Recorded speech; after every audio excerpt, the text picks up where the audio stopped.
اب ہمیں دنیا میں کیسے پتہ چلے کہ ہمارا اللہ کے کیا درجہ ہے؟ ہاں یہ بہت آسان ہے. یہ فرمایا حدیث میں کہ جو شخص دنیا میں اپنی زندگی میں یہ جاننا چاہے، دنیا میں رہتے ہوئے زندگی میں جاننا چاہے کہ اس کا اللہ کے یہاں کیا مقام ہے، وہ یہ دیکھ لے کہ اس کا اللہ کی مخلوق میں کیا مقام ہے. تمہارا پڑوسی کے ساتھ، تمہارے متعلقین کے ساتھ، تمہارے رشتہ داروں کے ساتھ کیا معاملہ ہے؟ بہت آسان. اگر تمہارے پڑوسی کے ساتھ، تمہارے دوستوں کے ساتھ، تمہارے متعلقین کے ساتھ، ان کے ساتھ تمہارے تعلقات اچھے ہیں تو تم اللہ کے ہاں مقبول ہو. اور اگر تمہارے مخلوق کے درمیان کے تعلقات بگڑے ہوئے ہیں تو اس بات کی علامت ہے کہ تمہارا خالق کا معاملہ بگڑا ہوا ہے. صاف ہے کہ جو آدمی دنیا میں رہ کر اللہ کے یہاں اپنا مقام اور مرتبہ جاننا چاہے وہ یہ دیکھ لے کہ اس کا مخلوق میں کیا مرتبہ ہے. یہ آسان بات ہے. اور لوگ کہتے وہ تو مرنے کے بعد پتہ چلے گا کیا درجہ ہے.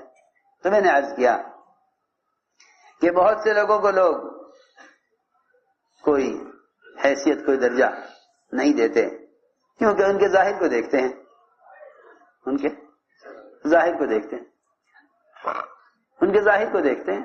حالانکہ حدیث میں آتا ہے رب اشعث اغبر مدفوع بالابواب لو اقسم علی اللہ لا برہ.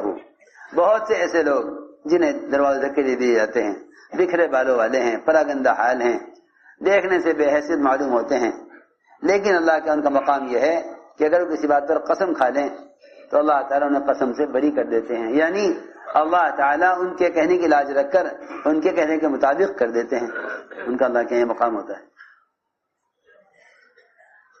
اللہ ان کو ان کی قسم سے بری کر دیتے ہیں. ظاہر میں وہ بے حیثیت ہوتے ہیں. میں نے عرض کیا کہ جب آدمی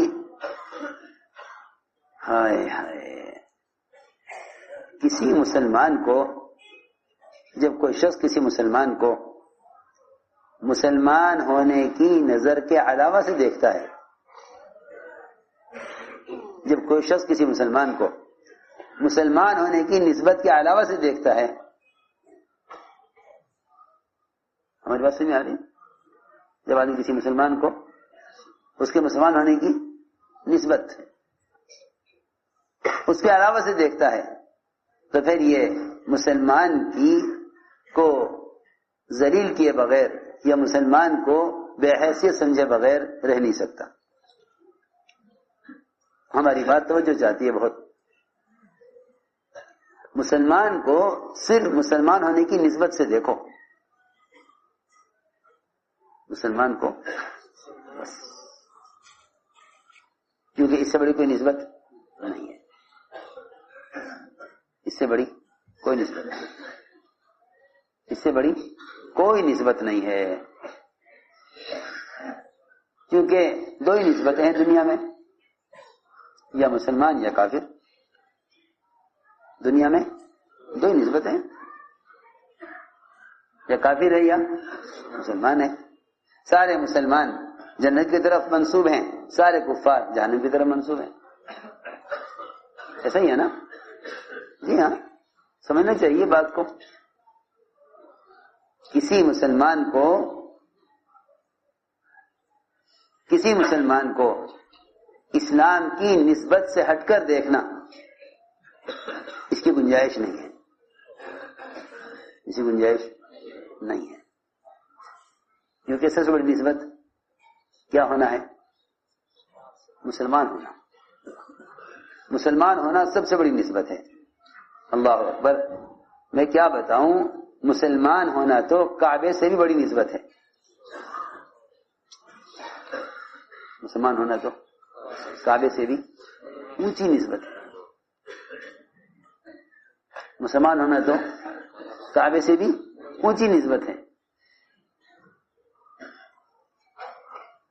مسلمان ہونا کعبے سے بھی اونچی نسبت ہے. آپ نے کعبے کو مخاطب کر کے کہا کہ تیری خوشبو کتنی عمدہ ہے، اور تیرا احترام لازم اور واجب ہے، اور تیری تعظیم بہت ہے، مگر تبھی میں تجھ سے کہتا ہوں اے بیت اللہ، ایک مسلمان کا مقام تجھ سے اونچا ہے۔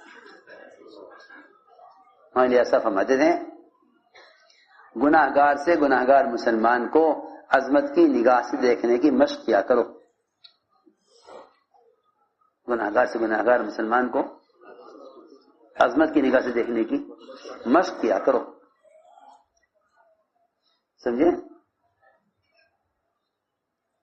ہم مسلمانوں کو ان کے گناہوں کے اعتبار سے دیکھتے ہیں، حالانکہ جس گناہ کے اعتبار سے تم مسلمانوں کو دیکھ رہے ہو بہت ممکن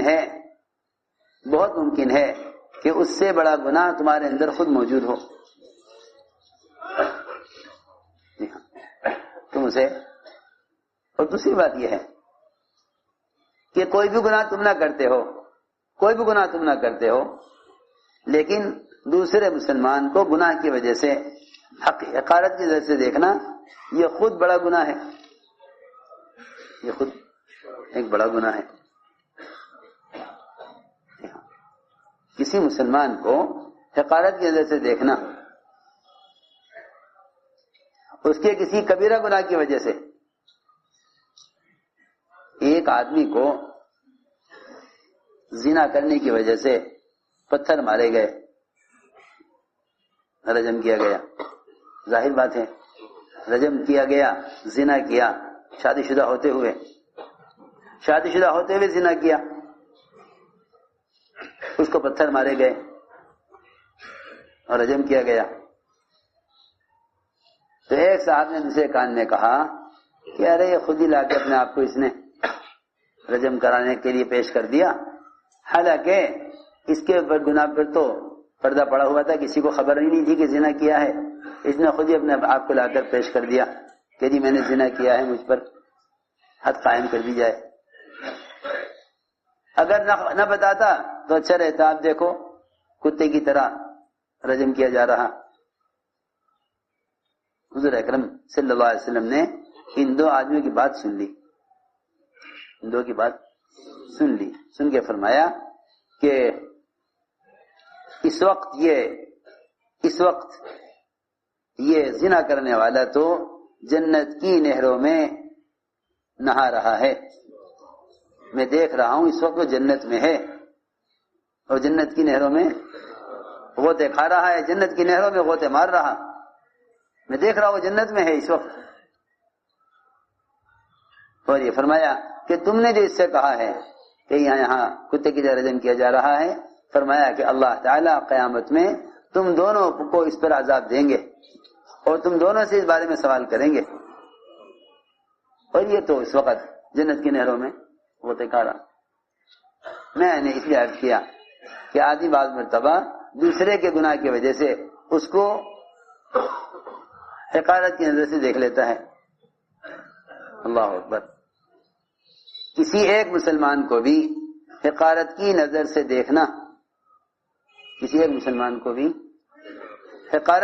سے دیکھنا، اسلام سے محروم کر دیتا ہے۔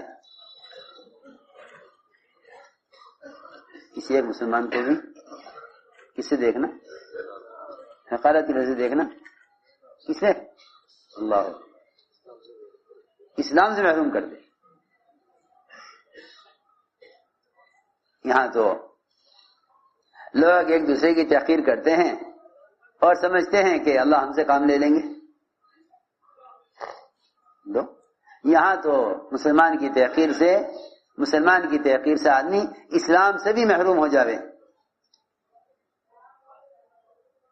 حدیث میں تو یہ ہے، اور یہ اس بات کا سے مطمئن ہے کہ اگر میں کسی کی تحقیر کروں گا، جی ہاں، تو میں آگے بڑھ جاؤں گا، یہ پیچھے ہٹ جائے گا۔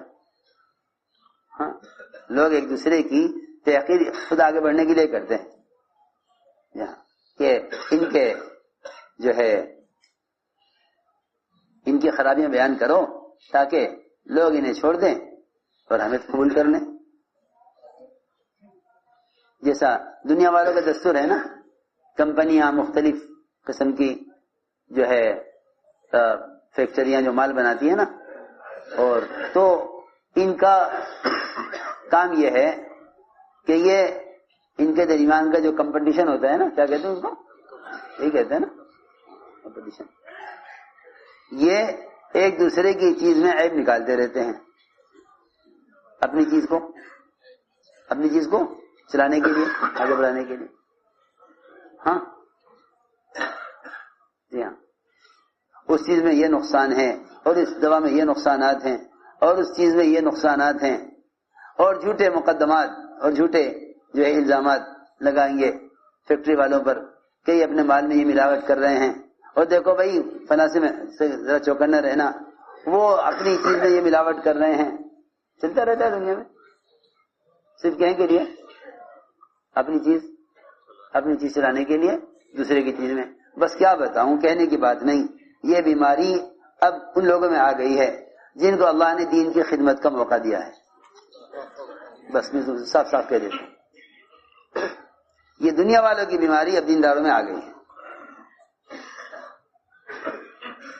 وہ ایک دوسرے کی کام کی تحقیر، ایک دوسرے کے کام کی تردید کریں گے اپنا کام چلانے کے لیے. یہ بیماری اب دینداروں میں آ گئی ہے. ایک دوسرے کی تحقیر کریں گے، ایک دوسرے کو رسوا کریں گے اپنے آپ کو آگے لانے کے لیے. حالانکہ میں کہہ چکا آپ سے کہ ایک مسلمان کو حقیر سمجھنا اسلام سے محروم کر دیتا ہے.